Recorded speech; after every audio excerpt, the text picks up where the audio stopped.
Friends అందరికీ నమస్కారం. Friends ఇప్పుడందిన వార్త ఏపీలో ఆర్టీసీ బస్సుకు తీవ్ర ప్రమాదం 100 మంది ప్రాణాలు గాల్లో. అసలు ఏం జరిగింది ఏంటి వివరాలు తెలుసుకుందాం. వీడియో పూర్తిగా చూడండి. అలాగే తప్పకుండా లైక్ చేయండి. మరిన్ని అప్డేట్స్ కోసం ఛానల్‌ని వెంటనే సబ్స్క్రైబ్ చేసుకోండి. ఇంకా వివరాల్లోకి అయితే గనుక వెళ్ళిపోదాము. విశాఖపట్నంలోని రన్నింగ్ ఆర్టీసీ బస్సులోంచి మంటలు, భయంతో దూకేసిన ప్రయాణికులు.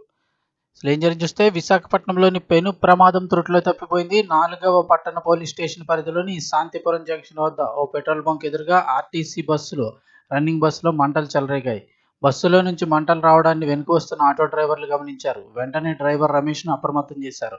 ఆయన వెంటనే కండక్టర్ సాయికి విషయాన్ని చెప్పారు. డ్రైవర్ చాకచక్యంగా బస్సును అక్కడే రోడ్డుపై ఆపేశారు. వెంటనే ప్రయాణికులు భయంతో బస్సులోంచి బయటకు పరుగులు తీశారు. కొందరైతే బయటకు దూకేశారు. ఆ విజువల్ అయితే కొంచెం ఇబ్బందికరంగానే ఉంది. చాలా బస్సు ఆల్మోస్ట్ అంతా కూడా దగ్ధమైపోయింది. అయితే ఆ ప్రమాదం జరిగిన సమయంలో బస్సులో 100 మందికి పైగా ప్రయాణికులున్నట్లు కండక్టర్ చెబుతున్నారు. అక్కడ అందరూ చూస్తూ ఉండగానే నడి రోడ్డుపై బస్సు పూర్తిగా దగ్ధమైపోయింది. ఈ బస్సు కోరమన్నపాలెం నుంచి విజయనగరం వెళ్తుండగా ఈ ఘటన జరిగింది. అయితే అదృష్టవశాత్తు ఈ ఘటనలో ఎవరికీ ఎటువంటి గాయాలు కాకపోవడంతో అందరూ ఊపిరి పీల్చుకున్నారు. ఈ ప్రమాదానికి గల కారణాలేంటో తెలియాల్సి ఉంది.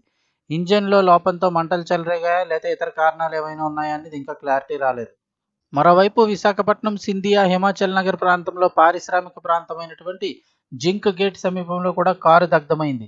గురువారం ఉదయం కారులోంచి ఒకసారిగా మంటలు చెలరేగాయి. ఈ కారు 10 రోజులుగా అక్కడే నిలిచి ఉందంటున్నారు. గురువారం ఆ కారును స్టార్ట్ చేయగా ఒక్కసారిగా మంటలు చెలరేగాయి. చూస్తూ ఉండగానే కారులో మంటలు వ్యాపించాయి. అయితే కారులోని వారు వెంటనే అప్రమత్తమై బయటికి దూకేశారు. దీంతో వారు ప్రాణాలు దక్కించుకున్నారు. అందరూ చూస్తుండగానే కారు మొత్తం మంటలు చెలరేగాయి. దీంతో స్థానికులు భయాందోళన చెందారు.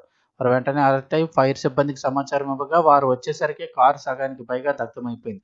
పోలీసులు కూడా ఘటనా స్థలానికి చేరుకున్నారు. ఈ ప్రమాదానికి గల కారణాలు తెలియాల్సి ఉంది. విశాఖపట్నంలో ఇలాగ వరుస 2 ప్రమాదాలు జరగడం అయితే కలకలం రేపింది.